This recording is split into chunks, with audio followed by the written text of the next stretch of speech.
Hello friends, అసలు ఈ కలియుగంలో నిజాలకు విలువ ఉందా అని మనం ప్రశ్నించుకునే స్థితికి మనము దిగజారాము. కానీ నిజాలు నిగ్గు తేలాలి అంటే అబద్ధాలు చితకనబడాలి. పాతకాలంలో ఏమవుతుందంటే అబద్ధం కొద్దిగా వీక్ అయితే నిజాలు బయటకు వచ్చేస్తుండే. కానీ కలియుగంలో అబద్ధాలు చితకనబడి మూతి పండ్లు రాలగొట్టుకుంటే కానీ నిజాలు బయటపడతలేవు. నేను ఈ మాట ఎందుకు అంటున్నా, మీ అందరికీ తెలిసి ఉంటుంది. మంచి మార్గంలో మీ అందరికీ గత సంవత్సరంన్నరగా ఏం చెప్తున్నామో అవన్నీ మీ కళ్ళ ముందే క్లియర్ కట్గా జరిగిపోతున్నాయి. కొంతమందికి ఆ రేట్లు కనిపించడం లేదు పాపం, కొంతమందికి ఆ రేట్లు అంటే ఫీల్ కావడానికి వాళ్ళకి ఆ సత్తా లేదు. అంటే రెండిట్లో వాళ్ళ తప్పు లేదు. ఎందుకంటే సమాజం కానీ బిజినెస్లు కానీ ఎంత దరిద్రంగా తయారైనాయి అంటే మన ప్రాక్టికల్ జీవితంలో మనం చూడొచ్చు. అయితే ఈ సందర్భం, ఈ మాట్లాడే సందర్భం ఎందుకు వచ్చింది అంటే, గత 4-5 ఏళ్లుగా రియల్ ఎస్టేట్ సంస్థలు అంటే కామన్ కస్టమర్కి అందుబాటులో లేము అనే అంటే గంభీరమైన పాస్చర్ ఎంచుకొని, అంటే తాము చాలా ఎలీట్ పీపుల్, మేము కొంతమందికి ఆ బిచ్చం బారేస్తాం, ఫ్లాట్లు అనే బిచ్చాలు మేము కొంతమందికే బారేస్తాము, అందరికీ ఇవి దొరకవు, మీకు కావాలంటే 3 ఏళ్ళు వెయిటింగ్ టైము, మేము భూమి పూజ చేయంగానే మాకు డబ్బులన్నీ చెల్లిస్తే మేము మీకు అంటే ఒక 3-4 ఏళ్ళు అయినాక మేము ఇచ్చినప్పుడు మీరు తీసుకోవాలి అనే ధోరణితో ఉన్న పెద్ద రియల్ ఎస్టేట్ సంస్థలు నేను ఇవాళ వీడియోలో చెప్పబోతున్న విషయాలంటే మీరు బాగా ఆనందిస్తారు. ఎప్పుడు economics will not fail, especially in this Kaliyuga where everything works not on faith but basis of money. అంటే మనీ యొక్క పవర్తోనే, మనీ యొక్క ఆ స్టాండ్తోనే, మనీ యొక్క బేస్తోనే ప్రతి ఒక్క రిలేషన్షిప్, ప్రతి ఒక్క business only on money stand అవుతుంది. కనుక అది ఎప్పుడు పడిపోతుంది అని కూడా సునాయాసంగా చెప్పవచ్చు. When money engulfs everything in its path, including faith, positivity and tacticalness, it is obvious that something is wrong in this system అని మనం తెలుసుకోవాలి. తెలుసుకోక విర్రవీగితే ఈరోజు నేను వీడియోలో చెప్పినట్టు రియల్ ఎస్టేట్ సంస్థల గతి ఇలా ఉంటుంది. ఇన్ని రోజులు విర్రవీగి 3 ఏళ్ల వెయిటింగ్ టైం, మేము 1200 ఫ్లాట్లు కట్టాం, 2000 ఫ్లాట్లు కట్టాం, దాంట్లో ఓన్లీ 100 ఫ్లాట్లు మిగిలి ఉన్నాయి అనే పచ్చి అబద్ధాలు చెప్పే దొంగన కొడుకులకు ఇప్పుడు ఏమైంది? ఇది నా ప్రశ్న. ఈ వీడియో ప్రశ్న ఏమంటే, వీడియోల ప్రశ్న, ఈ దొంగన కొడుకులకు ఏమైంది? 3 ఏళ్ల వెయిటింగ్ టైం ఏమైంది? 1200 ఫ్లాట్ల 100 ఫ్లాట్లు అమ్ముడు పోతే 11 ఫ్లాట్లు ఏమైనాయి? ఒక్కొక్క ఫ్లాట్ 1.5 కోటి ఎందుకు? ఒక్కొక్క విల్లా కంప్లీట్ చేయడానికి 60-70 లక్షలు కన్స్ట్రక్షన్ కాస్ట్ ఎందుకు? అంటే ఇవన్నీ అలవోకగా మంచి మార్గంలో అడిగిన ప్రశ్నలకు ఇవాళటి వరకు జవాబు లేదు. మంచి మార్గం ప్రాక్టికల్గా చూస్తే వేలాది మంది లేదా లక్షలాది మంది వీక్షించిన వాళ్లకు 99% యాక్యురేట్ ఇన్ఫర్మేషన్ ఇచ్చింది రియల్ ఎస్టేట్ గురించి. అయితే ఇంత విర్రవీగిన బిల్డర్స్ ఇప్పుడు వాళ్ళ పరిస్థితి ఏమి మనం ఫ్రెష్గా తెలుసుకుందాం. వేలాది ఎకరాలు గవర్నమెంట్ పొలిటికల్ పెద్దల సహాయంతో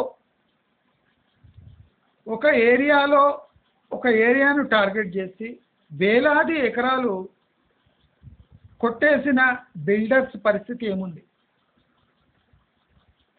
అసలు బిల్డర్స్ ఎక్కడెక్కడ డెవలప్మెంట్ చేయబోతుందో గవర్నమెంట్ అని ముందే తెలుసుకొని బెనామీలతో వేలాది ఎకరాలు కొనేసి నెక్స్ట్ అక్కడ డెవలప్మెంట్ అనౌన్స్ చేపించి అక్కడ కోట్ల రూపాయల లాభాలతో బిల్డింగ్లు కట్టి హైరైజ్లు కట్టి ఫ్లాట్లన్నీ అంటగట్టేవాడు. అయితే ఇవాళ వాళ్ళ పరిస్థితి ఎంత దుర్భరంగా, దయనీయంగా, నీచంగా, నికృష్టంగా మారిందంటే ఇప్పుడు సుమారు 60-70% బిల్డర్లు తాము 10 ఏళ్లుగా అంటే తాము నియర్లీ ఒక 7-8 ఏళ్లుగా సేకరించిన భూములను హైరైజ్లు, విల్లాలు, అపార్ట్మెంట్లు కాకుండా సెమీ గేటెడ్ కమ్యూనిటీస్ కాకుండా ప్లాట్లు చేసి విక్రయిస్తున్నారు. నేను ఎప్పుడో మంచి మార్గంలో చెప్తున్నా, ప్లాట్లు హెచ్ఎండిఏ, డిటిసిపి లేఅవుట్లు, గ్రామ పంచాయతీ లేఅవుట్లు అన్నీ అగ్రికల్చర్ ల్యాండ్స్ అవుతాయి. ఈ సిటీ చుట్టుముట్టుకున్న పెద్ద పెద్ద పార్సల్లన్నీ ప్లాట్స్ అవుతాయి అని నేను ఎన్నో వీడియోలో చెప్పిన. ఇప్పుడు వేలాది ఎకరాలు ఈ బిల్డర్స్ కబ్జాలు చేసి చీప్గా కొట్టేసి, అంటే ఏ అనౌన్స్మెంట్ లేకున్నా ముందర కొట్టేసి అనౌన్స్ చేయించుకొని వేల ఎకరాల ల్యాండ్ విలువ వేలాది కోట్లకు పెంచేసేవారు. ఇప్పుడు ఆ ల్యాండ్ అంతా through finance, through private finance, అంటే వీళ్ళ ఎస్టిమేషన్ ఏముండాలంటే ఇంకా హైదరాబాద్లో గజం భూమి దొరకకుండా చేసినాము, సిటీ చుట్టుముట్టు మొత్తం ల్యాండ్ మన చేతిలో ఉంది, జస్ట్ హైరైజ్లు లేపడము అంటియడము, హైరైజ్ లేపడము అంటియడము అని కేటీఆర్తో కలిసి ఫుల్ ఫార్ములా స్కెచ్ చేసుకున్నారు. నేను మంచి మార్గంలో ఎప్పటి నుంచే చెప్తున్నా, ప్రాక్టికల్ ఎకనామిక్స్ ఎప్పటి వరకు వర్క్ అవుతుందో అప్పటి వరకు ఈ సన్నాసులకు వాళ్ళ చేసే ప్లాన్ వర్కౌట్ కాదు అని. ఇప్పుడు అలాగే జరుగుతుంది. ప్రస్తుతం 7-8 ఏళ్లుగా సేకరించిన భూములు లేదా 3-4 ఏళ్ల క్రితం సేకరించిన భూములు, ఫైనాన్స్తో సేకరించిన భూములను ఇప్పుడు 60-70% పెద్ద బిల్డర్లు, గమనించండి నా మాటలు, పెద్ద బిల్డర్లు ప్లాట్లు చేసి అమ్మేస్తున్నారు. ఇప్పుడు హైరైజ్ కల్చర్ మాయమైపోయింది. విల్లాలు 9-6 కోట్లకు అమ్మలేరు. అపార్ట్మెంటు ఫ్లాట్లలో జనాలకు ఆసక్తి లేదు. పెద్ద పెద్ద ట్యాగులున్న పాష్ ఏరియాలు ఉన్న ప్లాట్లకు ఫైనాన్స్ దొరకదు, అంత కొనలేరు. సో ఇప్పుడు ప్రజల పరిస్థితి ఫైనాన్స్ పరంగా దయనీయంగా ఉంది. ప్రభుత్వం పరిస్థితే దయనీయంగా మారింది. రియల్ ఎస్టేట్ పరిస్థితి చెప్పనవసరం లేదు. ఇండస్ట్రియలైజేషన్ చాలా స్లోగా నత్తనడకగా నడుస్తుంది. సో ఇప్పటి పరిస్థితిలో వేలాది ఎకరాలకు ఉన్న ఫైనాన్స్, దాని వడ్డీ ఎంత పెరిగిపోయింది అంటే ఇప్పుడు వాళ్ళు బల్క్లో బిట్లు అమ్మితే కూడా, అంటే వాళ్ళ దగ్గర ఒక 10 ఎకరాలు ఉంటే ఎకరా అమ్మడానికి చూసినా కొనేవాడు ఆ రేట్లో లేడు. అంటే వీళ్ళు కొన్న రేటుకు డిస్కౌంట్ పెట్టి ఎకరా అమ్మడానికి ట్రై చేసినా 10 ఎకరాలలో ఎకరా అమ్ముడు పోతలేదు. సో ఇలాంటి పరిస్థితిలో బిల్డర్స్ ఏం చేయాలి? అయితే బిల్డర్స్ ఏం చేస్తున్నారు, ఇప్పుడు వాళ్ళు వెంచర్ ఓనర్స్గా అవతారం ఎత్తిండ్రు. వీళ్ళంతా ఎవరు? High rise owners. రేపటి ట్రెండ్ హై రైజే. రేపు అందరూ ఫ్లాట్లలో ఉంటారు, రేపు అందరూ విల్లాలో ఉంటారు. 2 కోట్లు అనేది 2 లక్షలతో సమానం. 5 కోట్లు పెట్టి కొనలేని వాడు వెధవా అన్న బిల్డర్లు మేము అమ్ముతున్న విల్లా వెంచర్లు హై రైజ్లు కాస్ట్ మాత్రమే, మాకు రూపాయి మిగలటం లేదు అన్న బిల్డర్లే ఈరోజు వందలాది ఎకరాలు సిటీ చుట్టుముట్టు కొట్టిన ల్యాండ్స్ను వెంచర్లుగా మార్చేసి 200 గజాలు 300 గజాలు 500 గజాలు బిట్లుగా మార్చేసి వాళ్ళు కొన్న ప్రైస్ వాళ్ళకు వస్తే చాలురా నాయనా, ఈ వడ్డీ డబ్బులు వెళ్తే చాలురా నాయనా అనే దయనీయ పరిస్థితిలో 60 నుంచి 70% పెద్ద బిల్డర్లు ఉన్నారు. జాగ్రత్త. ఇదే విషయం మంచి మార్గం గత సంవత్సరంగా చెప్తూ వస్తున్నది. వీళ్ళు వేసిన ప్లాన్ భగ్నమైంది. వీళ్ళు ఊదిన బుడగ టప్పుమన్నది. దాంట్లో ఉన్న నీళ్లు వీళ్ళ ముఖాన పడ్డాయి. వీళ్ళకి ఇప్పుడు ముఖాన్ని చూపించి దాంట్లో బిల్డింగ్ కాదు కదా బునియాదు తీసే దమ్ము కూడా ధైర్యం కూడా లేదు. ఈ విషయం మంచి మార్గం ఎప్పుడో చెప్పింది. ఏ పోటుగాడైనా ఎకనామిక్ థియరీస్కి విరుద్ధంగా పోయి కేటీఆర్ సంకనాకినోడు ఇవాళ ఆయనది ఏము నాకుతాడో చీకుతాడో తెలియని దయనీయ పరిస్థితి. ఇప్పుడు కేటీఆర్ పరిస్థితి అట్లుంది. ఇక నాకినోళ్ళ పరిస్థితి మీరు ఊహించుకోవచ్చు.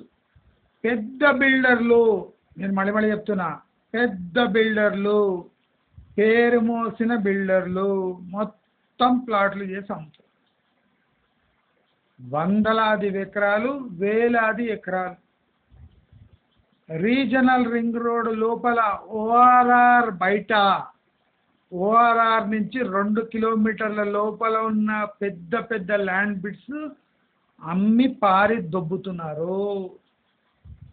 కన్ఫర్మ్ ఇన్ఫర్మేషన్, పక్కా కన్ఫర్మ్. మరి ఓఆర్ఆర్ మీద రేపు ఎకరా ఒక 10-20 కోట్లు కాబోతుంది కదా.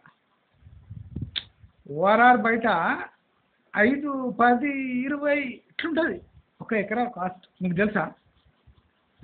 గుర్గాంలో అంతా, ఢిల్లీలో అంతా అట్లే ఉంది. ఇక్కడ కూడా అంతే. ఎకరా 10 కోట్లు, 5 కోట్లు, 15 కోట్లు, 20 కోట్లు పోతాయి.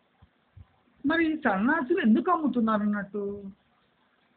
రియల్ ఎస్టేట్ పడిపోకపోతే రేపు దాని మీద ఒక పెద్ద హైరైజ్ కడితే 500-800 కోట్లకు అమ్ముకోవచ్చు కదా. ఈ బద్మాష్ గాండ్లు ఈ 5 కోట్లు 10 కోట్లకు కొన్న భూమి అదే రేట్లు ఎందుకు అమ్మేస్తున్నారు? ప్లాట్లు చేసి ఎందుకు అమ్ముతున్నారు? ఆ ప్లాట్లు తొందరగా పోకపోతే వీళ్ళు పెద్ద ప్లాట్లుగా ఎందుకు మారుస్తున్నారు?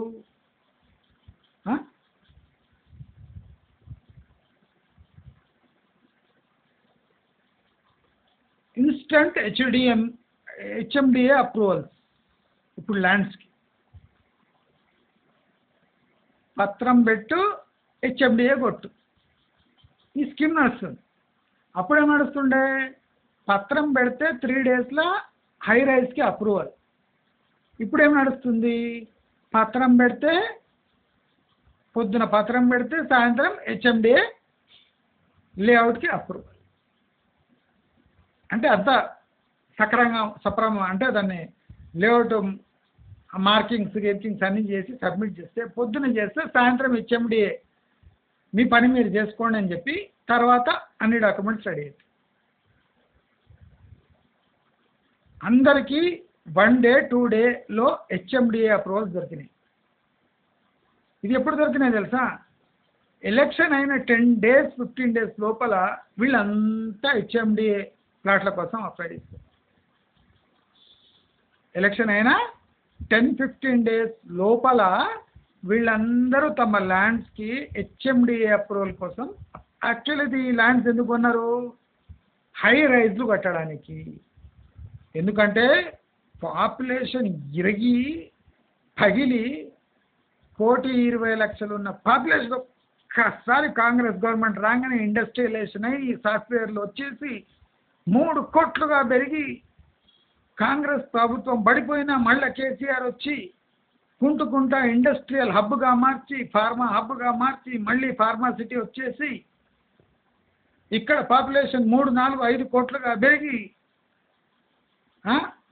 30-50 లక్షలు ఉన్న ఎకరా కాస్త 10 కోట్లు 5 కోట్లు అయ్యి దాని మీద కట్టిన బిల్డింగ్ ఫ్లాట్లలో ఒక్కొక్కటి 3 కోట్లకు పోయి అని మాట్లాడేవాళ్ళు ఇవాళ బిక్కు బిక్కు అనుకుంటూ హెచ్ఎండిఏ చాలా పెద్ద పెద్ద భూ పార్సల్స్ ఉన్నవి డిటిసిపి చేసి పారేస్తారు.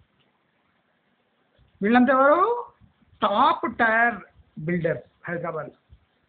పేర్లు చెప్తే బాగుండదు. వాళ్ళ పరువు పోయి నెట్టి తీసుకుపోయి పెండలు పెట్టుకోవాలి. ఈ సన్నాసులే ఒక్కొక్కడిని 3 ఇయర్స్ వెయిటింగ్ టైం ఫ్లాట్ల అలొకేషన్ హైరైజ్లు అని చెప్పారు. ఈ సన్నాసులే ఇప్పుడు 1 డేల హెచ్ఎండి అప్రూవల్ తీసుకుంటారు. ఈ సన్నాసులే ఇప్పుడు అవే ల్యాండ్స్ని డిటిసిపి ల్యాండ్స్ చేసి రేపు గ్రామ పంచాయతీ అప్రూవల్ కూడా తీసుకుంటారు. నిజంగా వీళ్ళ స్థితి ఇంత చూడండి. 1 ఇయర్లోనే మొత్తం జరిగిపోయింది. మీరేమంటారు? భూమి రేట్లు పడవు, పాపులేషన్ పెరుగుతుంది, భూమి తక్కువ ఉంటుంది, పాపులేషన్ పెరుగుతుంది, భూమి తక్కువ ఉంది. మళ్ళీ ఈ ప్రిన్సిపల్ వీళ్ళే చెప్పింది కదా, అది భూమి లిమిటెడ్, పాపులేషన్ అన్లిమిటెడ్, భూమి లిమిటెడ్, పాపులేషన్ అన్లిమిటెడ్. అస్సలు పడదు అన్నోళ్ళు ఇప్పుడు వందలాది వేలాది ఎకరాలు ఆపుకుంటే రేపు లక్షల కోట్లు కదా. మళ్ళీ ఎందుకు హెచ్ఎండిఏ డిటిసిపిలో కొంతమంది గ్రామ పంచాయతీ అప్రూవల్ కూడా తీసుకొని ఒక ఎకరాని ఒక 4-5 బిట్లుగా డివైడ్ చేసి 500 700 బిట్లుగా డివైడ్ చేసి గ్రామ పంచాయతీ అప్రూవల్తో కూడా అమ్మేస్తున్నారు. ఏం చేయాలి? ఎకరా పెడితే ఎవడు తీసుకోడు, 500 గజాలు పెడితే ఎవడని చిన్న చిన్న వాళ్ళు వచ్చి తీసుకుంటారని 500, 700, 1000, కొంతమంది అయితే సిటీకి దగ్గర ఉంటే 300 గజాలు 500 గజాలు చేసి అమ్మేస్తారు. రేపు విల్లా లేఅవుట్లన్నీ ఇప్పుడు విల్లా ప్లాట్ లేఅవుట్స్ అయిపోయినాయి. ఏమని? పెద్ద పెద్ద విల్లా లేఅవుట్స్ అన్నీ ఇప్పుడు పెద్ద పెద్ద విల్లా ప్లాట్ లేఅవుట్స్ అయిపోయినాయి. అదేంద్రా మొన్నటి రేపు విల్లా 6 కోట్లు అంటివి, మళ్ళీ అదే ల్యాండ్ 60 లక్షలకు 50 లక్షలకు అమ్మేస్తున్నావు. 6 కోట్లు వస్తుండరా విల్లా కట్టే అదే ల్యాండ్లా? ఇప్పుడు 50 లక్షలకి ఎందుకు అమ్ముతున్నావు? 50 లక్షలకి ఎవడు తీసుకోడు ఆ ప్లాట్లు. ఇప్పుడు 50 లక్షలకి ఎవడు తీసుకోడు. 10-15 లక్షలు మ్యాక్సిమం పలికే ల్యాండ్ 50 లక్షలకి ఇప్పుడు అమ్మడానికి పెట్టింది. ఎవడు తీసుకుంటాడు? ఆ plan flop, high-rise plan flop, ఇప్పుడు విల్లాలు ఫ్లాపు, పెద్ద ల్యాండ్ బిట్లు ఫ్లాపు. ఇప్పుడు చిన్న బిట్లు చేసి ప్లాట్లు చేసి హెచ్ఎండిఏ చేసి 50 లక్షలు 30 లక్షలు 40 లక్షలు పెడితే కూడా తీసుకోరు. ఇప్పుడు అవన్నీ 8 లక్షలు 6 లక్షలకు అట్లయితే పోతాయి. అంటే వీళ్ళ ప్లాన్ ఏమంటే 5-6 లక్షలు 8 లక్షలకు వచ్చే బదులు మనం కన్స్ట్రక్షన్ చేస్తే ఎంత లాభం వస్తుందో అంత ప్లాట్లలోనే కొట్టేద్దామని, ఏ కన్స్ట్రక్షన్ లేకుండా ప్లాట్ మీదనే దొబ్బేద్దామని ప్లాన్. ఇది ఒక 3వ ప్లాన్. అంటే దరిద్రులకు మొత్తం ప్లాన్ బెడిసి కొట్టి ఇప్పుడు ఏ ప్లాన్ వేసి ఏ లేఅవుట్లు వేసినా మొత్తం ఫ్లాప్. వేలాది ఎకరాలు బీడు భూములు కొని ఇప్పుడు అవి ఆ రోడ్లు కూడా లేకుండా నక్ష రోడ్ల మీద ప్లాట్లు అమ్మే పరిస్థితికి వచ్చేసి కన్నా లోపల కొన్నారు కొన్ని. రేపు కేటీఆర్ చెప్తే ఒక రోడ్ వేస్తాడు, మనం వేల కోట్లకు అమ్ముకుందామని ప్లాన్ వేసిన వాళ్ళు ఇప్పుడు అన్ని లక్ష రోడ్లు అయిపోయినాయి. ఇప్పుడు అవి లక్ష రోడ్లే ఉంటాయి ఇంకా నెక్స్ట్ 20 ఇయర్స్ వరకు, 20-30 ఇయర్స్ వరకు. ఇప్పుడు ఆ లక్ష రోడ్లు పెట్టుకొని ప్లాట్లు ఎప్పుడు ఎట్లా అమ్మాలి? ఎట్లా అమ్మాలి? లక్ష రోడ్లు పెడితే ప్లాట్లు అమ్ముడు పోతాయా? పోవు. మళ్ళీ ఏం చేయాలి? ల్యాండ్లో కట్ చేసి అదొక 80 ఫీట్ల రోడ్డు, 40 ఫీట్ల రోడ్లు వాళ్ళే చేసుకొని ఆ ల్యాండ్ దగ్గర తీసుకుపోయి అది చాలా దగ్గర శంషాబాద్ ఎయిర్పోర్ట్ నుంచి, అది చాలా దగ్గర బంజారాహిల్స్ నుంచి, అది చాలా దగ్గర కోకాపేట నుంచి, అది చాలా దగ్గర హ్యాబిట్స్ నుంచి అని చూపించి పెద్ద బ్రౌచర్లు తయారు చేసి అమ్మడానికి పెట్టి ఎవడు తీసుకుంటలేడు, ఎవడు ఎంక్వైరీ కూడా చేస్తలేడట. మీరు చూడండి, నాకు తెలిసిన ఒక ఆయన చెప్పిండు, అసలు హెచ్ఎండిఏ ప్లాట్లు చేసి పేరు గల్ల వ్యక్తి అంటే టాప్ 5 బిల్డర్స్లో ఒకడు వాడు హెచ్ఎండిఏ వెంచర్ పెట్టిండు. వాడు హై రైజ్లో బాగా పేరున్న వ్యక్తి, హై రైజెస్లో 3 కోట్లకు తక్కువ అమ్మాను అన్న వ్యక్తి ఇప్పుడు హెచ్ఎండిఏ ప్లాట్లు చేసి అమ్ముతున్నాడు తాను సేకరించిన ల్యాండ్స్. మీరు నమ్ముతారో లేదో అరాకొరా వాళ్ళే ఫోన్ చేయించుకుంటున్నారు. అంటే అడుక్కొని ఫోన్ చేయించుకునే స్థితికి వచ్చేసింది. అడుక్కొని ఫోన్ చేయించడం అంటే ఎంతకో అంతకు ఇస్తాంరా నాయన, దయచేసి ఒకసారి ప్లాట్ విజిట్కి రాని టాప్ 5 బిల్డర్స్లో ఒక బిల్డర్ వేడుకుంటుండే. టాప్ 5 బిల్డర్స్లో ఒక బిల్డరు ఎంక్వైరీసే రాకపోతే ఎంతకో అంతకు తీసుకోండి రా నాయన, మీరు రండిరా నాయన నేను తీసుకపోతా అని అంటున్నాడట.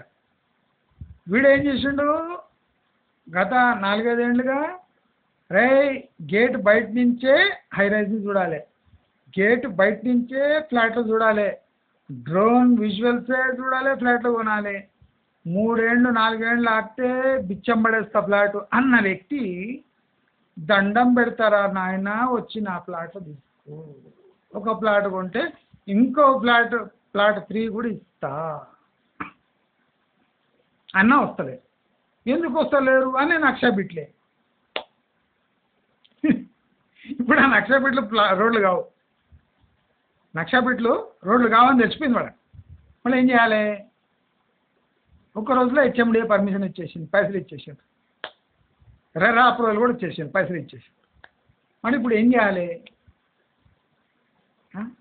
నక్షా బిట్ల మీద తీసుకోకపోతే ప్లాట్లు ఎవడు కొన్నాడు? ఏం చేయాలి ఇప్పుడు? ఎట్లా మరి పరిస్థితి? కేటీఆర్ లేకపోయా, మళ్ళీ ఎట్లా చేద్దామంటారు? అంటే ఏం చేయడానికి లేదు. ఇప్పుడు ఆ ఏరియా డెవలప్ అయ్యేటట్టు చూసుకోవాలి. రేపు ఓఆర్ఆర్ని విపరీతంగా డెవలప్ చేయాలి. వీళ్ళే ఆ కొన్న బిట్లలో సాఫ్ట్వేర్ ఫర్మ్స్ పెట్టాలి, ఫ్యాక్టరీలు పెట్టాలి, అన్నీ పెట్టి పక్కకు ఒక అపార్ట్మెంట్ లేదా ప్లాట్లకు వెంచర్ వేసి అమ్ముకుంటే పోతాయి. అంటే ఇప్పుడు దూరం నుంచి సైగ చేస్తే ఎవడో చుట్టాడు లేడు, దగ్గర వచ్చి నాకినా చీకినా వచ్చేటోడు లేడు అని టాప్ 5 బిల్డర్స్కి అర్థమైపోయింది. అందుకోసము బెనామీలు ఇట్లుంటే అట్లా, ఇట్లొస్తే అట్లా. ఇప్పుడు బెనామీల పేర్లు పెట్టి పెద్ద బిట్లు అమ్మితే ఎవడు తీసుకుంటలేట. అందుకోసం ఏం చేసిండ్రు, మేమే ఏజెంట్లు. అంటే ఇప్పుడు పెద్ద బిల్డర్లు ఆ పెద్ద పెద్ద ఎకరాలకు ఏజెంట్లుగా మారిపోయింది. ఇప్పుడు బెనామీ ఒక వెంచర్ వేసి పెట్టిండు, ఆ బెనామీ పేరు ఎవరికి తెలియదు కనుక ఎవడు వస్తలేడు. అందుకోసం ఏం చేసిండు ఈ పెద్ద వెంచర్ల వాళ్ళు, మా పేర్లు పెట్టుకుంటాం రా నాయన, మేమే ఏజెంట్లుగా మారుతాము, ఇవి మా ప్లాట్లే తీసుకోండి రా నాయన అని రోజు కాళ్ళు మొక్కుతారట. అయినా పొలిటీషియన్లు కూడా తీసుకుంటలేరట. ఇంత దరిద్రమైన పొజిషన్ ఎందుకు ఇచ్చినావురా స్వామి? ఎంత అహంకారంతో దేవుళ్ళలా కనిపిస్తుండే వీళ్ళంతా. జస్ట్ 1 ఇయర్ బ్యాక్ వీళ్ళంతా దేవుళ్ళే, రియల్ ఎస్టేట్ దేవుళ్ళు వీళ్ళంతా. వీళ్ళు చెప్పింది శాసనం. 3 డేస్లో హై రైజ్కి అప్రూవల్, రెరా అప్రూవల్, మంట అంటే బిల్డింగ్ బొగ్గు అయిపోయినా 3 డేస్లో అప్రూవల్, ఫైర్ పర్మిషన్ మొత్తం 3 డేస్లోనే. ఇప్పుడు 3 ఇయర్స్ ఆగినా ఎవరు తీసుకునే పరిస్థితి లేదు. మంచి మార్గం చూసి మంచి పని చేసినా లేదా? మంచి మార్గం చూసిన వాళ్ళు చాలా హ్యాపీగా ఉన్నారు. ఇప్పుడు చాలా హ్యాపీగా ఉన్నారు. నాకు సంతోషం, పట్టలేని సంతోషం. టాప్ 5 బిల్డర్స్ ఏంది, వాళ్ళ స్థాయి ఏంది, వాళ్ళు ఏజెంట్లుగా మారడం ఏంది అంటే ఇదంతా 1 ఇయర్ జరిగిపోయింది. మీరేమంటారు? గత 9 ఏళ్ళుగా పెరుగుతూనే వస్తున్న రియల్ ఎస్టేట్ పడే ఛాన్సే లేదు. అయిపోయిందా?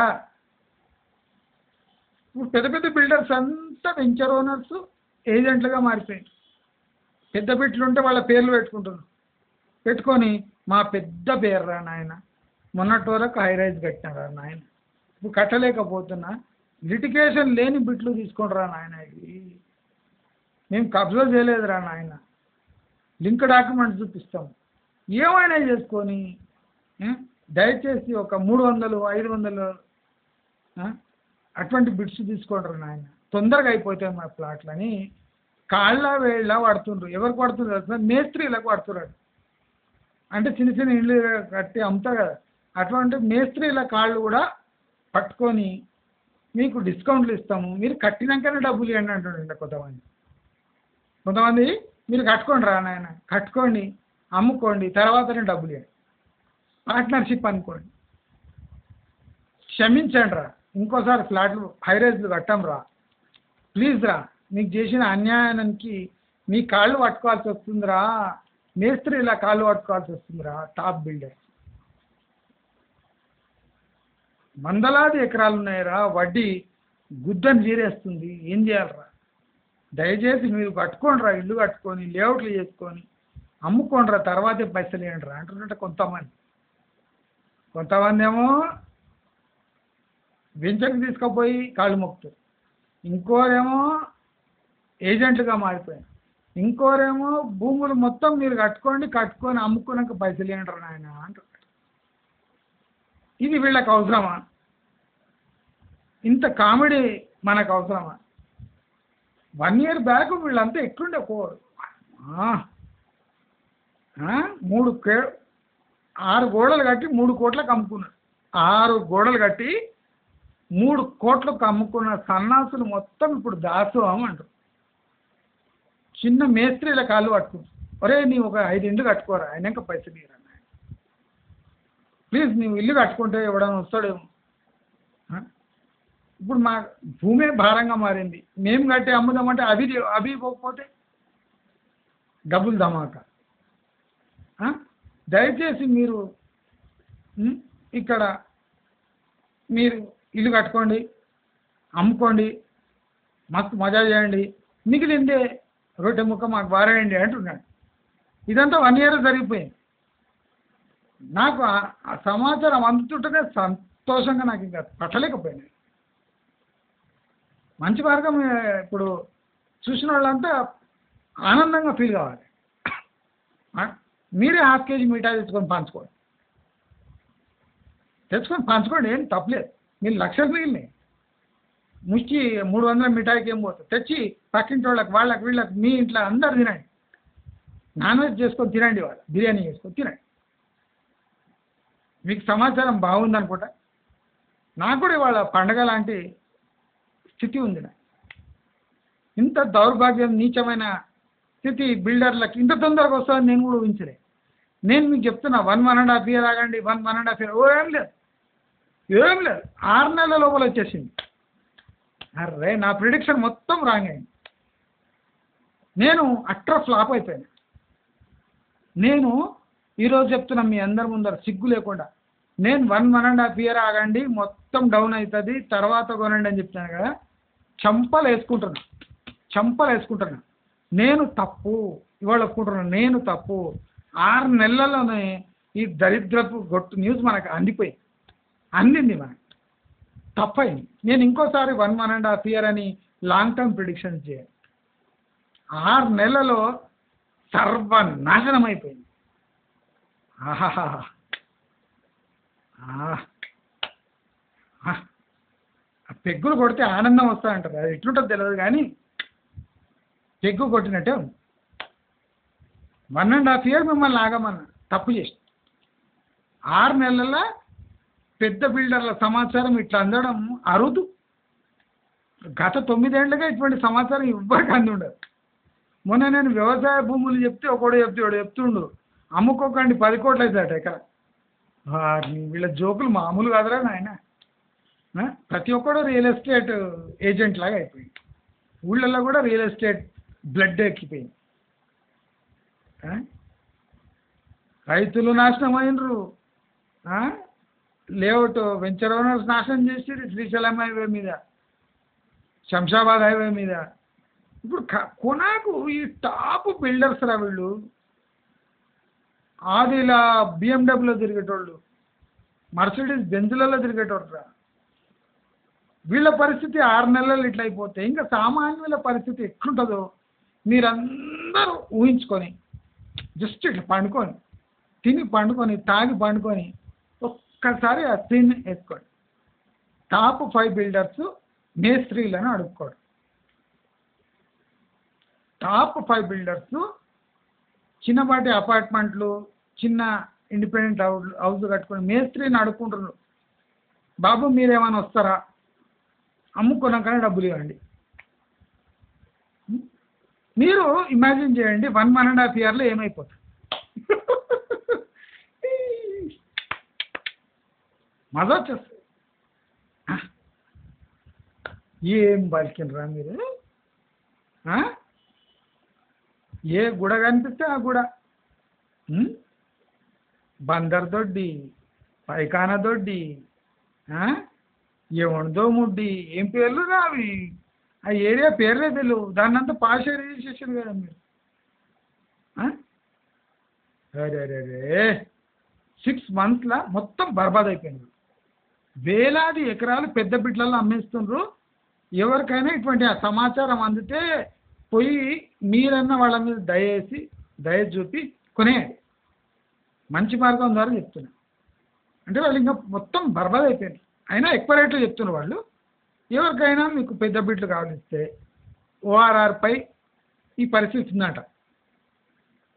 ఆర్ఆర్ఆర్ కాదు, ఓఆర్ఆర్పై ఈ పరిస్థితి ఉంది. ఓఆర్ఆర్లో 3-4 కిలోమీటర్స్ లోపల ఈ పరిస్థితి ఉంది. జాగ్రత్త. ఎవడన్నా కొనేటాడు కూడా జాగ్రత్త. బిల్డర్ల పరిస్థితి ఇట్లా అయిపోయిందంటే మీ పరిస్థితి ఏమవుతుందో దేవునికి. సో అందరూ అలర్ట్ అయిపోండి. మీ డబ్బులు గట్టిగా ఉంచుకోండి. మంచి టైం రాబోతుంది. ఒక్క టన్నుదని వాళ్ళ దగ్గర ప్లాట్లు తీసుకుందరు. ఏం చేసి ఒక్క టన్నుదని వాళ్ళ దగ్గర ప్లాట్లు తీసుకుందరు. ఆ టైం వస్తుంది, వెయిట్ చేయండి. 6 నెలలు రేవంత్ రెడ్డి అట్లే గడిపేసిండు. ఏమీ ఇవ్వలేవాడు. ఉచిత బస్సు ఇచ్చి 6 నెలలు గడిపేసి ఇంకో 6 నెలలు అట్లే గడిపిస్తాడు. తర్వాత రేవంత్ రెడ్డి ఉన్నాడు బహుశా. మన తెలంగాణ పరిస్థితి 3-4 ఏళ్ళ వరకు ఇట్లే ఉంటుందని చెప్పినా అది తథ్యం 100% అట్లే ఉంటుంది. 6 monthsలో పెద్ద బిల్డర్లు అవుట్. వందలాది వేలాది ఎకరాలు ఇంట్రెస్ట్ దెబ్బకు అవుట్. వాళ్ళ బ్లాక్ మనీ అంతా ఇరుక్కుపోయి నెగటివ్ రిటర్న్స్ వస్తున్నాయి. బ్లాక్ మనీకి నెగటివ్ రిటర్న్స్ వస్తున్నాయి. అంటే వాళ్ళు సంపాదించిందంతా బ్లాక్ మనీలా అవుట్. అంటే రియల్ ఎస్టేట్పై పెను భారంగా మారిన ఓపెన్ ల్యాండ్స్ అని ఈ వీడియో సారాంశం. మీకు ఈ వీడియో నచ్చినట్టయితే, మీరు ఆనందపడ్డట్టయితే, మీరు సంతోషంలో మునిగి తేలినట్టయితే లైక్, షేర్, సబ్స్క్రైబ్ చేసుకోండి. నా వేరే ఛానల్ లింక్స్ మీకు కింద డిస్క్రిప్షన్లో ఇస్తాను లేదా కమెంట్ బాక్స్లో ఇస్తాను. తప్పకుండా నా ఛానల్స్కి పోయి సబ్స్క్రైబ్ చేసుకోండి. ఈ సంవత్సరం నేను విరుచుకు పడతా.